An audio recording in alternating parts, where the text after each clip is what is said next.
So wunderbar, Jesus lebt.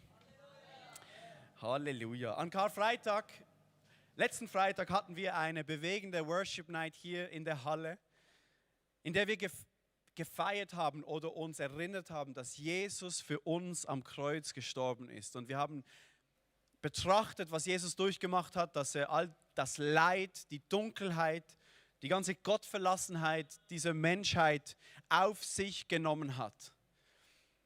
Und wir haben uns Zeit genommen fürs Kreuz, aber heute ist Sonntag. Heute reden wir nicht so viel über diesen Tod, sondern dass Gott Jesus aus dem Grab geholt hat. Jesus lebt. Jesus lebt, Jesus ist hier. Und das bedeutet, dass nicht der Tod das letzte Wort hat. Das bedeutet, dass nicht Leid das letzte Wort hat. Das bedeutet, dass nicht Verzweiflung das letzte Wort hat, sondern dass Gott das letzte Wort hat. Gott hat das letzte Wort über dich und mich und über diese Welt. Und das bedeutet Hoffnung. Das bedeutet Hoffnung für dich und mich, für diese Welt. Und mein Gebet für diesen Morgen ist und auch für dich online im Livestream, dass du diese Hoffnung in den nächsten Minuten mehr begreifst, was das bedeutet. Und mein Gebet ist es, dass du dieser Hoffnung heute begegnest, weil es ist eine lebendige Hoffnung. Es ist jemand, der lebt, Jesus Christus lebt und er ist hier, um dir zu begegnen und uns. Ich bin überzeugt, dass die Auferstehung wie die Kraft oder der Motor ist oder der Kraftstoff ist im Motor für dein Leben. Je mehr du verstehst, was Jesus für dich getan hat und dass er auferstanden ist, je mehr du diese Hoffnung der Auferstehung verstehst, desto mehr Leben und Kraft kommt in dein Leben. Und deswegen möchte ich gerne mir ein wenig Zeit nehmen, um genauer über diese Hoffnung mit euch zu reden. Was ist denn die christliche Hoffnung überhaupt? Und ich möchte beginnen mit der Frage, wer von euch tut gerne sinnlose Dinge? Wirklich? Oh my goodness. Also, okay, ich muss die Frage anders formulieren. Nicht sinnlose Dinge, die Spaß machen, aber wer von euch macht gerne sinnlose Dinge, die mühsam sind? Hand hoch. Einzelne. Dinge, bei denen die Perspektive fehlt, die anstrengend sind, die sind richtig ätzend. Vor ein paar Jahren war ich eingeladen in Vorarlberg, da gibt es auch ein ICF, ich habe dort gepredigt und ich bin dann mit dem Pastor, das ist so ein sportlicher Typ, so wie ich halt, oder? Eine Bergtour machen gegangen. Er hat mich eingeladen auf eine Bergtour und ich habe gesagt, ja klar, komme ich mit. Das heißt, er hat mir seine Schneeschuhe ausgeliehen, sein Snowboard. Ich hatte einen Rucksack umgeschnallt und wir haben uns morgen früh getroffen und sind mit den Schneeschuhen und Gepäck den Berg hochgewandert. Und du musst verstehen, ich bin eine ehrgeizige Persönlichkeit. Und ich habe mitgehalten mit dieser Gazelle. Der hat auch ausgesehen wie eine Gazelle und ist dort hoch gesprintet. Und ich bin da mit. Ich habe gesagt, doch, das ist gut. Ich mache. Und habe mich gefragt, ist das Tempo in Ordnung?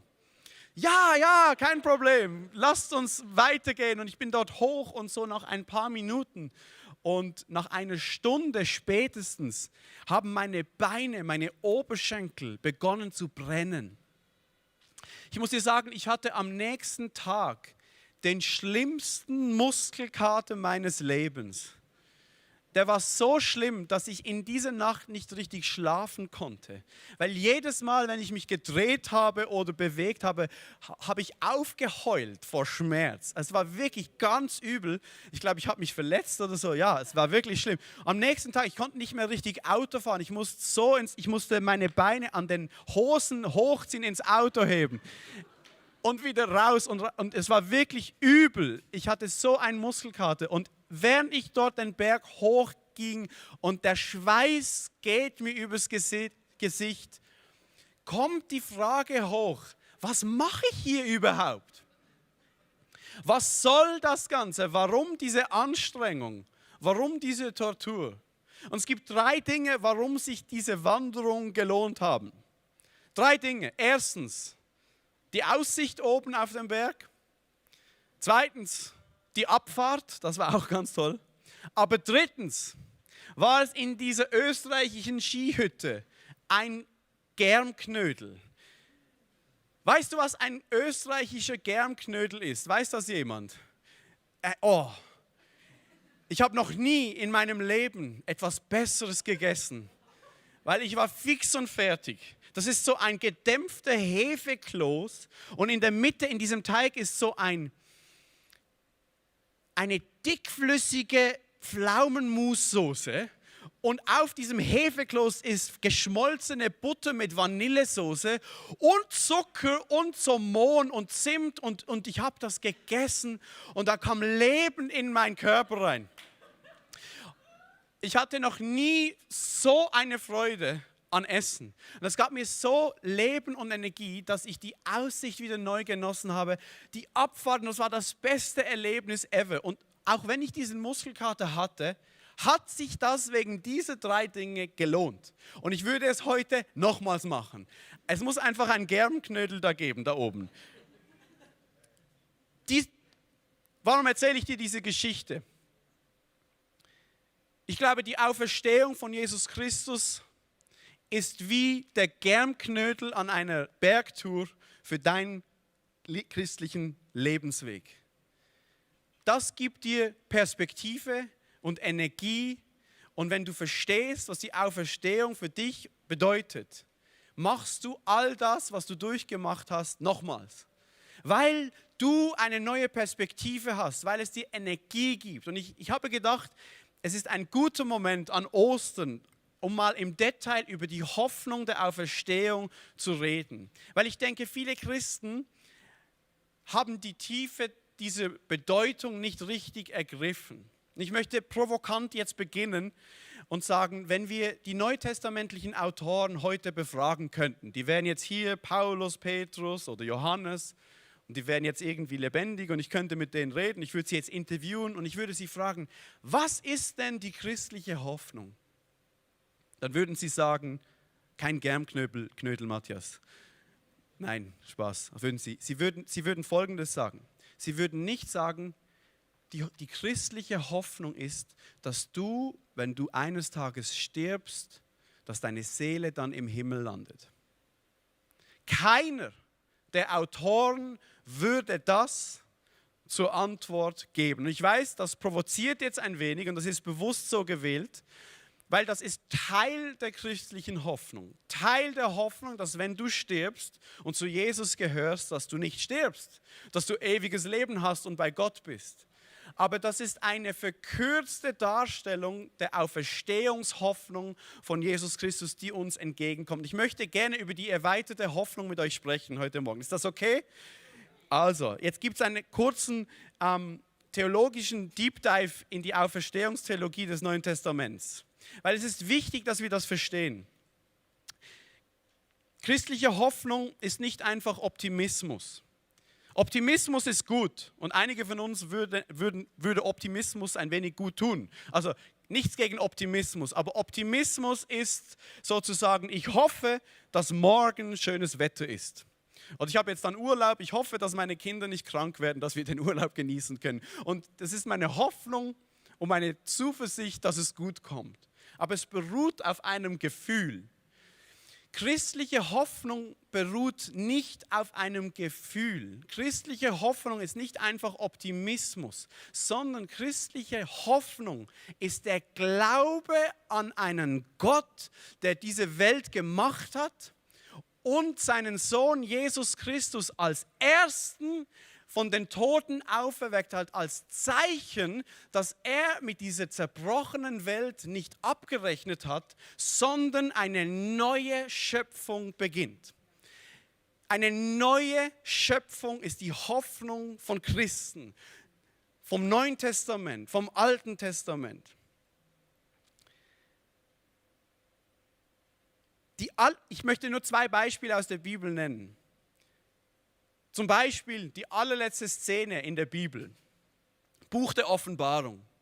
Die allerletzte Szene ist nicht, dass wir alle in unser himmlisches Jerusalem entrückt werden und diese Welt entfliehen, unsere Seelen irgendwo in den Himmel kommen, sondern dass das himmlische Jerusalem auf die Erde kommt. Ein anderes Beispiel, Jesus lehrt uns zu beten. Er sagt, wir sollen so beten: Vater, geheiligt werde dein Name, dein Reich komme, dein Wille geschehe, wie im Himmel, so auf Erden. Die christliche Hoffnung ist, dass eines Tages nicht wir in den Himmel kommen, sondern dass der Himmel, Gottes Realität, mit der Erde eins wird. Dass wir teilhaben dürfen an Gottes neuer Welt, Gottes neue Schöpfung. Und dass du und ich ebenfalls so einen Auferstehungskörper erlangen werden. Einen neuen Körper, der nicht mehr gezeichnet ist von Leid, von Tod, von Trauer, von Tränen, sondern so wie Jesus einen Körper hatte, so wirst du und ich einen Körper haben. Und die Bibel sagt uns, dass all das in einem Moment geschehen wird, diese Verwandlung der neuen Schöpfung, wenn Jesus zurückkommt. So, das ist die christliche Hoffnung. Und du fragst dich jetzt, was interessiert mich das? Was für eine Relevanz hat das für mein Leben? Ich sage dir warum. Weil wenn wir denken, dass unsere ultimative Hoffnung ist, dass unsere Seelen in den Himmel kommen, dann kann das dazu führen, dass wir sagen, es ist ja eigentlich egal, was wir heute auf dieser Welt mit meinem Körper und unter uns tun, weil das lasse ich ja alles zurück. Ich kann dann in den Himmel und dort bin ich dann erlöst. Und das ist Teil der Hoffnung, aber wir sind nicht angehalten, diese Welt zu entfliehen, sondern sie im Sinne vom Reich Gottes mitzugestalten. Es ist kein Eskapismus, sondern eine Verantwortung, im Hier und Jetzt mitzugestalten im Sinne vom Reich Gottes. Und du fragst dich jetzt vielleicht, wie soll das bitte funktionieren? Was laberst du hier vorne? Man könnte ja auch sagen, was für einen Unterschied macht das jetzt, ob vor 2000 Jahren irgendein Mann, Jesus Christus, an einem Kreuz gestorben ist, für dich, für mich, für unsere Schuld, und dann wieder auferstanden ist. Was soll das bitte für einen Einfluss haben auf mein Leben? Warum gibt mir das Kraft morgen, am Montag? Warum gibt mir das Hoffnung am Dienstag? Warum ist das der Kraftstoff in meinem Leben? Und das ist eine gute Frage, die du stellst. Und ich bin froh, hast du sie gestellt. Weil Paulus beantwortet genau diese Frage im 1. Korintherbrief, im 15. Kapitel. Die Christen dort in dieser Gemeinde, die gehörten zu den ersten Christen überhaupt, zweifelten an der Auferstehung von Jesus Christus, weil ein paar von ihnen bereits gestorben sind. Und sie zweifelten daran und Paulus schreibt ihnen, Leute, wenn es keine Auferstehung der Toten gibt, dann ist auch Jesus nicht auferstanden und dann ist all das, was wir hier tun, für die Katz. Da können wir wieder nach Hause gehen. Da können wir Germknödel essen. Aber das, was wir hier tun, hat deswegen einen Sinn, weil Jesus lebt. Und er sagt ihnen, diese Leute, die sind nicht tot, die schlafen nur. Warum schlafen Menschen? Weil sie wieder aufwachen. Weil sie mit Jesus wieder auferstehen werden. Und dann beginnt Paulus ein Kapitel lang, 58 Verse damit zu beschreiben, wie das genau funktioniert. Und er benutzt verschiedene Metaphern und Bilder. Wie wird diese Verwandlung stattfinden, wenn Jesus zurückkommt? Wenn Gott diese Welt neu macht. Ich möchte dich ermutigen, deine Bibel zu Hause aufzuschlagen und einmal dieses 15. Kapitel zu lesen. Er benutzt Metaphern wie, er sagt, die Auferstehung ist wie, wenn du ein neues Gewand, ein neues Kleid anziehst über das alte. Oder er benutzt das Bild vom Säen. Er sagt, die Auferstehung hat was mit Saat und Ernte zu tun. Ich möchte euch diesen Vers vorlesen, 1. Korinther 15, Vers 42. So verhält es sich mit der Auferstehung der Toten. Gesät wird in Vergänglichkeit, auferweckt wird in Unvergänglichkeit. Und all das wird geschehen in einem Moment, wenn Jesus zurückkommt. Und dann wird alles verwandelt. Und er benutzt verschiedene Bilder. Saat, Ernte, Gewand und so weiter. Und dann kommt er am Schluss zu seiner Zusammenfassung in Vers 58. Und es ist ein kleiner Vers, den wir oft überlesen, den du vielleicht noch nie gelesen hast, der aber die Auferstehungspointe von Paulus ist, die Pointe seiner Theologie ist. Ich möchte euch vorlesen, Vers 58. Weil all das ist, mit Gewand und Neuanziehen und Verwandlung und Saat und Ernte, daher, sagt Paulus, meine geliebten Geschwister, seid fest,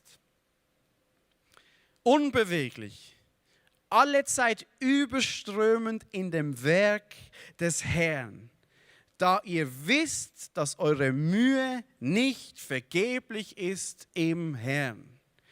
Seid fest, seid unerschütterlich, überströmend in den guten Werken, weil ihr wisst, es ist nicht vergeblich. Das, was wir heute tun für Jesus, hat Ewigkeitswert. Es ist wie Säen in die Unvergänglichkeit. Es mag vielleicht vergänglich scheinen oder vergeblich scheinen, wenn wir kleine Sachen machen. Säen, aber all diese Dinge haben Bestand.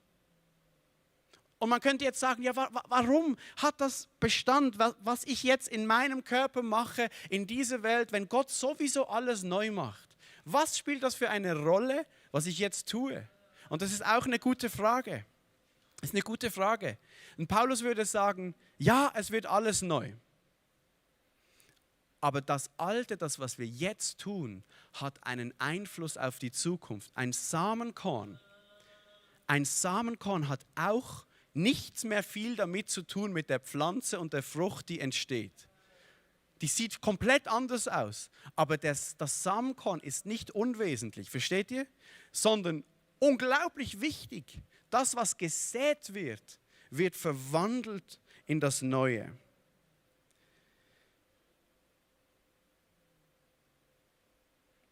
Das bedeutet, dass das, was wir tun heute, irgendwie einen Einfluss haben wird auf das, was Gott einmal schaffen wird, was Ewigkeitswert hat.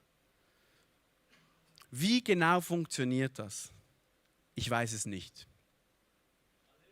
Ich weiß es nicht, wie Gott das tun wird. Aber mir helfen die Auferstehungsberichte im Neuen Testament. In den 4 Evangelien wird beschrieben, wie Jesus, der Auferstandene, seinen Jüngern begegnet. Und er begegnet ihnen und sie erkennen ihn nicht. Er ist komplett neu. Sie erkennen ihn nicht. Er hat nichts mehr viel damit zu tun, mit seiner Gestalt vor der Auferstehung. Er ist speziell, er erscheint plötzlich, verschwindet wieder, er ist irgendwie nicht an physikalische Gesetze gebunden, er geht durch Wände, geht wieder weg. Er ist aber physisch, es ist nicht ein Geist.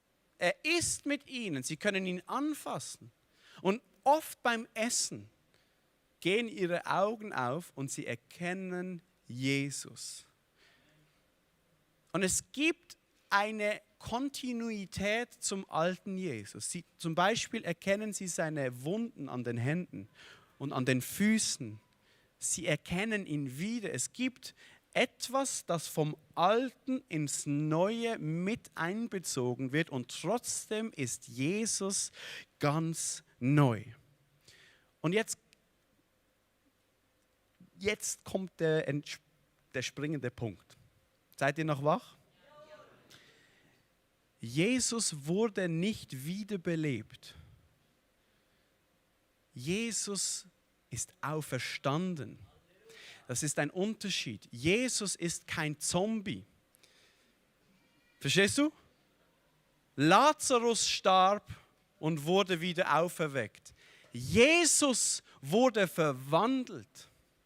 Jesus war der Erste der neuen Schöpfung, die Gott dort lanciert hat und die eines Tages, wenn Jesus zurückkommt, voll Realität sein wird.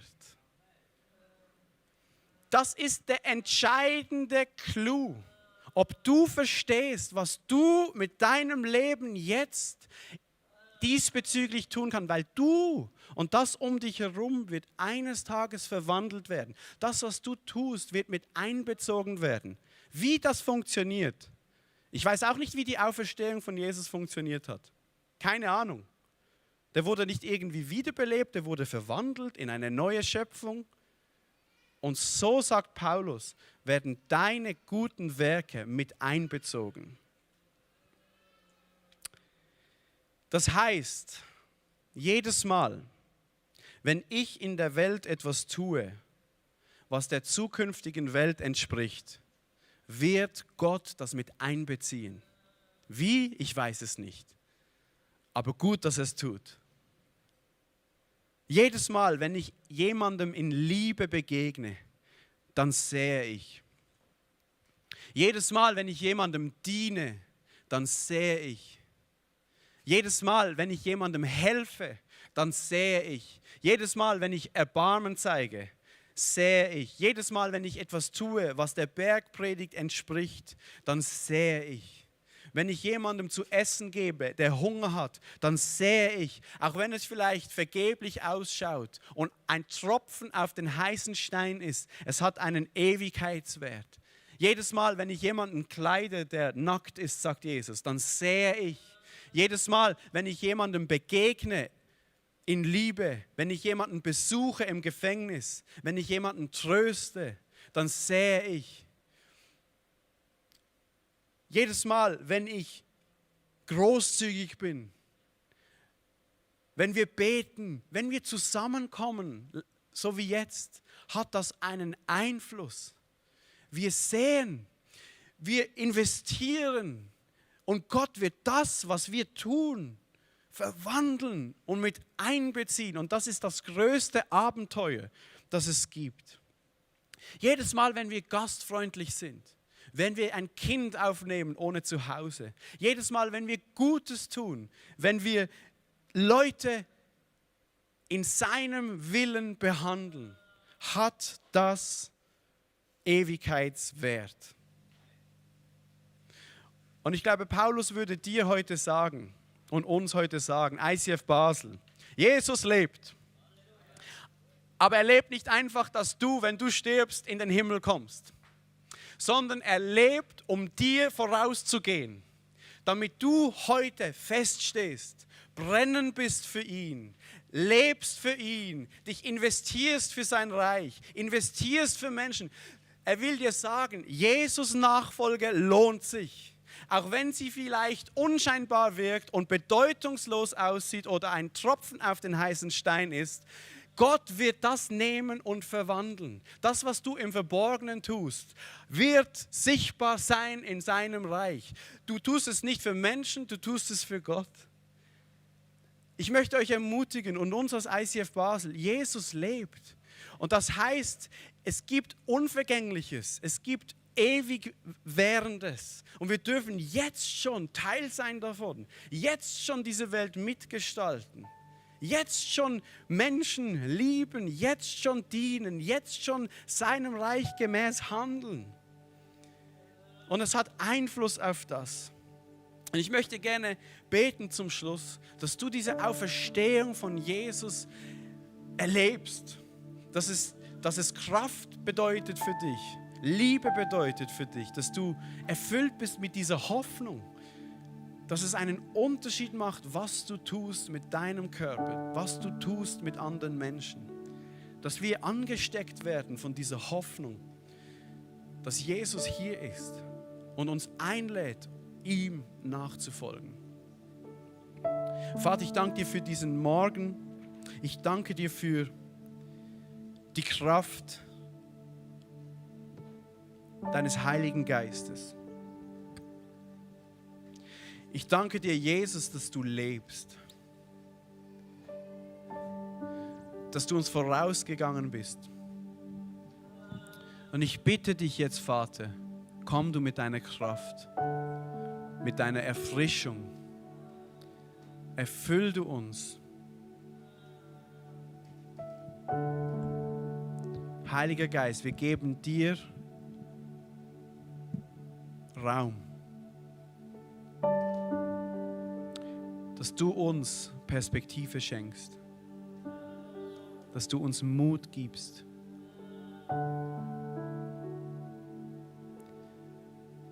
dass du uns Kraft schenkst. Ich bitte dich, dass du Trost schenkst durch die Hoffnung der Auferstehung, dass es sich lohnt, dran zu bleiben. Vielleicht bist du heute hier und du hast überlegt und hast resigniert und du hast gedacht, mein Leben hat keinen Wert mehr. Und du spielst mit dem Gedanken, dein Leben loszulassen, weil du keine Hoffnung mehr hast.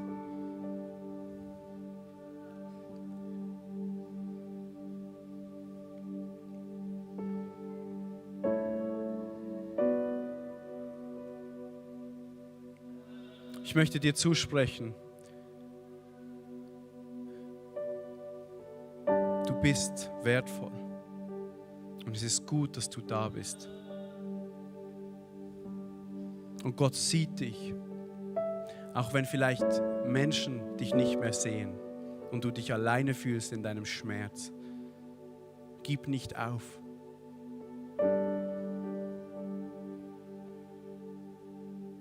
Gib dein Leben nicht auf.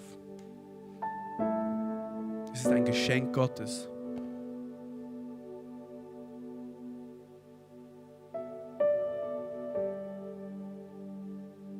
Und ich glaube, es ist kein Zufall, dass du heute hier bist,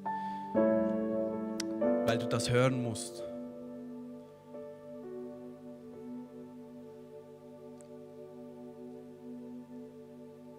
Jesus ist für dich ans Kreuz gegangen. Er kennt deinen Schmerz, er kennt dein Leid.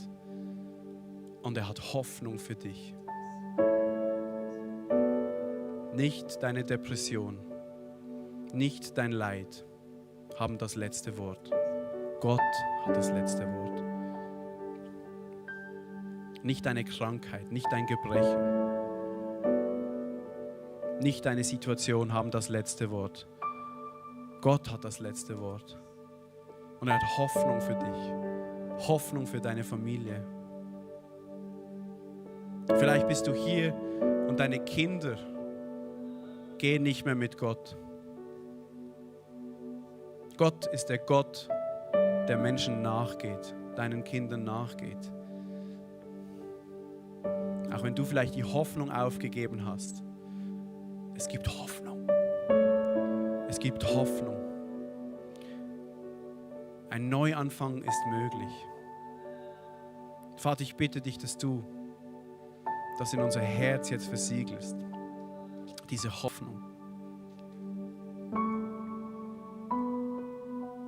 Im Namen von Jesus. Amen.